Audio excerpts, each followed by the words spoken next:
കേരളത്തിൽ നിയമസഭാ തെരഞ്ഞെടുപ്പ് അടുത്തെത്തിയപ്പോൾ കോൺഗ്രസിന് മുന്നിൽ പ്രചരണവും കേരളത്തിന്റെ ഭാവിയെ മെച്ചപ്പെട്ടതാക്കാനുള്ള നീക്കങ്ങളുമാണ് ഉണ്ടായിരുന്നത്.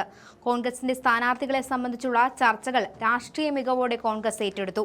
അതിനുദാഹരണമാണ് കെ സുധാകരൻ സീറ്റ് ആവശ്യപ്പെട്ട് രംഗത്തെത്തിയത്. ആ വിഷയത്തെ ഏറെ ബുദ്ധിപരമായും രാഷ്ട്രീയപരമായും ചിന്തിച്ചുകൊണ്ടാണ് കോൺഗ്രസ് നീങ്ങിയത്. ദേശീയ തലത്തിലും കെ സുധാകരന് സ്ഥാനമുള്ളതിനാൽ നീക്കങ്ങൾ ഏറെ പക്വമായിരുന്നു.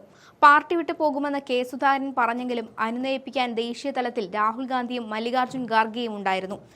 എ.കെ. ആന്റണിയുടെയും രമേശ് ചെന്നിത്തലയുടെയും നിർണായക ഇടപെടൽ കോൺഗ്രസിനെ ശരിയായ തീരുമാനത്തിൽ എത്താൻ സഹായിച്ചു. ഹൈക്കമാൻഡ് കൃത്യമായി നടത്തിയ ഇടപെടൽ കോൺഗ്രസിന്റെ ഭാവിക്ക് തന്നെ മുതൽക്കൂട്ടാണ്. രാജാജി മാർഗിലെ കോൺഗ്രസ് അധ്യക്ഷൻ മല്ലികാർജ്ജുൻ ഖാർഗെയുടെ വസതിയിൽ വെച്ച് നടന്ന നിർണായക നീക്കങ്ങളാണ് സുധാകരനെ അനുനയത്തിലേക്ക് നയിച്ചത്. സുധാകരനെ കണ്ണൂരിലേക്ക് മത്സരിപ്പിച്ചാൽ ലോക്സഭയിലേക്ക് ഉപതെരഞ്ഞെടുപ്പ് വേണ്ടിവരുമെന്നായിരുന്നു ഹൈക്കമാൻഡ് മുന്നോട്ട് വെച്ച ഒരു കാര്യം. അത് പാർട്ടിയുടെ പ്രതിച്ഛായയെ ബാധിക്കുമെന്ന മുന്നറിയിപ്പും ദേശീയ നേതൃത്വം നൽകി.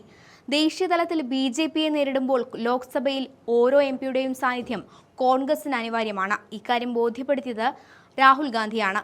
സിറ്റിംഗ് MP-മാർ കൂട്ടത്തോടെ നിയമസഭയിലേക്ക് മത്സരിക്കുന്നത് ദേശീയ രാഷ്ട്രീയത്തിൽ തെറ്റായ സന്ദേശമാണ് നൽകുക. BJPക്കെതിരായ പോരാട്ടത്തിൽ സുധാകരനെ പോലൊരു കരുത്തൻ പാർലമെന്റിൽ വേണമെന്നും ഖാർഗെ വ്യക്തിപരമായി ആവശ്യപ്പെട്ടിരുന്നു. സുധാകരന്റെ സ്ഥാനം പാർട്ടിയിൽ വലുതാണെന്ന് തെളിയിക്കുന്നത് തന്നെയാണ് ഈ വാക്കുകൾ.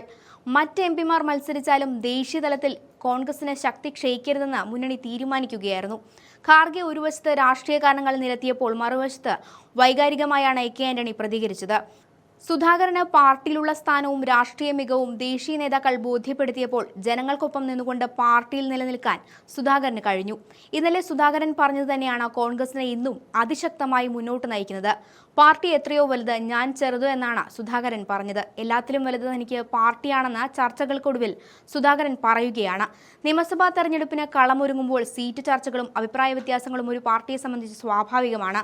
രാഷ്ട്രീയ തന്ത്രം കാലുവാരാനും ചതിക്ക് കൂട്ടുനിൽക്കാനുമല്ല, പകരം പാർട്ടിയിലെ കരുത്തുറ്റവരെ കൂടെ നിർത്താനാണ്.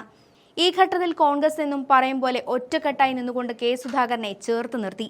കണ്ണൂരിലെ UDF സ്ഥാനാർത്ഥി KU മോഹനു വേണ്ടി കെ സുധാകരൻ കൂടി പ്രചാരണം കൊഴുപ്പിച്ചാൽ കണ്ണൂർ ഇളകി മറിയും.